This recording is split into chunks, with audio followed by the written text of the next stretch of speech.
Hey everyone, this is part 3 of my family's trip to Virginia and West Virginia. In part 1 we went to Shenandoah National Park and a couple towns in Virginia, and in part 2 we went to New River Gorge National Park in West Virginia, along with another couple towns in Virginia. This is part 3, where we're wrapping things up at Harpers Ferry National Historical Park in West Virginia.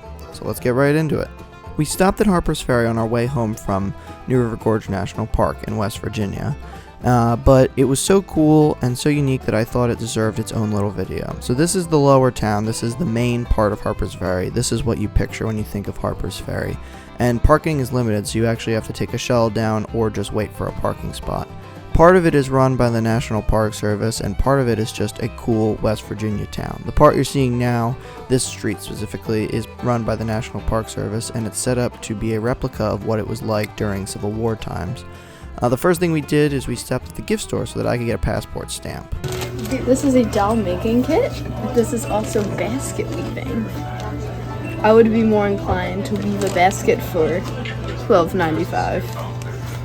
The shop was cool. It had some cool Civil War era toys and stuff, but after that we walked around a bit more of the National Park Service run part of the town. They had these buildings that you could actually go in and see what they were set up as, you know, in Civil War times. And this one was the general store, which was pretty cool. This was my favorite one, I think, because there was just such a eclectic group of items and stuff in there. I thought it was fun to look around. And this is actually one of the things Harpers Ferry is famous for, Confluence. It's the point where Maryland, right there, Virginia over there, and West Virginia, where I was standing, meet. It's where the Shenandoah and the Potomac meet, and it's 3 states in one point. You can actually go over to others. This is us walking over to Maryland and back, little break in Maryland. But if I ever came back, I'd want to go do the hikes that they have. They have hikes that you can go do and get views of Harpers Ferry from those other states. But we went to the Coach House for lunch, restaurant downtown, got some spinach and artichoke dip, some baked brie. I got a burger. That was pretty good. And after lunch, we just did a little bit more walking around town, went up to this church, which was the only church to survive the Civil War battle here. It's a Catholic church. Got some views from up there because it's up on the hill a little bit, but the views are better from across the river if you get to do that. We didn't, but like I said, if I remember back, that'd be the top thing on my list.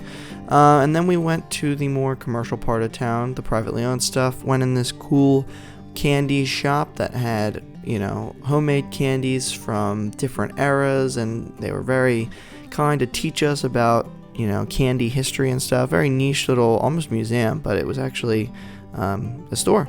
Got some good chocolates and stuff from there. And then we wrapped it up with some ice cream because that's what we do. I got cherry, vanilla, or just like black cherry. It was really good, and then we were on our way home.